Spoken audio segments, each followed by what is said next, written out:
Petite vidéo dédicacée à mes élèves de terminale STMG. Bonjour. Pensez à faire un petit peu de mathématiques. Cette vidéo va porter sur des calculs de pourcentage et de pourcentage d'évolution. On va, dans un premier temps, parler de pourcentage. Alors, si vous considérez un ensemble formé de grand N personnes, et que parmi ces grand N personnes, il y a précisément petit n filles. Déjà, la question qui n'a rien à voir avec les pourcentages, c'est combien y a-t-il alors de garçons dans ce groupe? Alors, s'il y a grand N personnes dont petit n sont des filles, forcément, tous les autres, à savoir grand N moins n, seraient des garçons. Alors, à partir de là, je vais vous poser une question très simple. Comment faire pour déterminer le pourcentage de filles ainsi que celui de garçons de ce groupe? Alors, le pourcentage de filles se calcule par petit n sur grand N fois 100. Et celui des garçons se calcule par grand N moins petit n sur grand N fois 100. Petite remarque, attention à retenir, le symbole de pourcentage n'apparaît jamais dans un calcul, mais toujours dans une phrase de conclusion. Alors maintenant, on va passer à la deuxième partie qui va porter sur les pourcentages d'évolution. Alors on va voir que dans le cas de pourcentage d'évolution, il suffit de considérer une quantité initiale que l'on va appeler Q comme quantité et 1 parce que c'est la quantité première, mais on aurait pu l'appeler valeur initiale, VI, petit a si vous voulez. Choisissez la lettre que vous souhaitez. Vous allez considérer une quantité finale que vous allez appeler Q2 et de ce fait un taux d'évolution qui va permettre de passer de votre quantité initiale à cette quantité finale.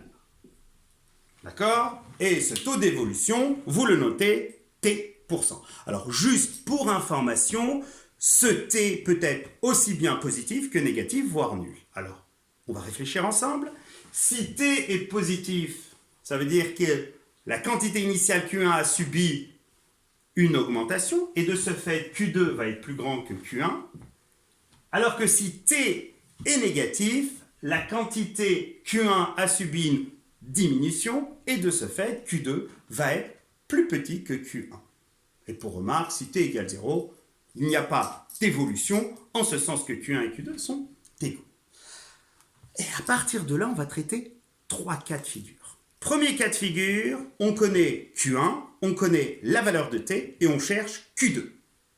Deuxième cas de figure, on connaît Q1 et Q2 et on cherche T. Troisième cas de figure, on connaît Q2 et T et on cherche Q1.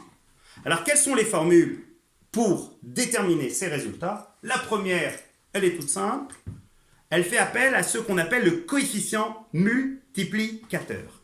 C'est-à-dire que si la quantité Q1, elle subissait une évolution de T%, alors la quantité Q2 s'obtient en effectuant le calcul suivant, 1 plus T sur 100 et surtout pas T%, T sur 100, le tout multiplié par Q1. Première formule à connaître. Attention, je tenais à vous rappeler que T est un nombre qui peut être soit positif, soit négatif, éventuellement nul. Deuxième formule, c'est celle qui permet de trouver T.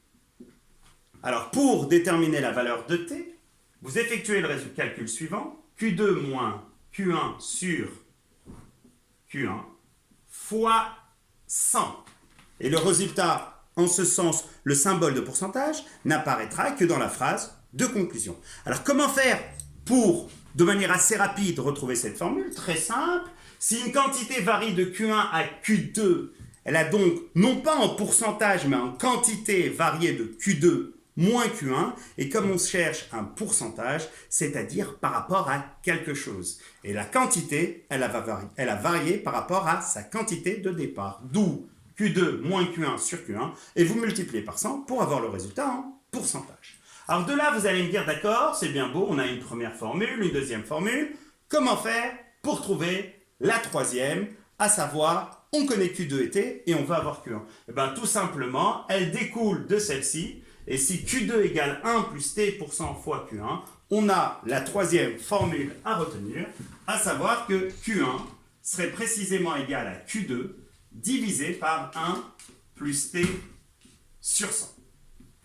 Donc, je vous redonne les trois formules. La première des formules qui, à partir de Q1 et de T, détermine la valeur exacte de Q2. La deuxième, celle qui, à partir de Q1 et Q2, donne la valeur de T. Et la troisième, celle qui, à partir de Q2 et T, donne la valeur de Q1. Donc, retenez ces formules.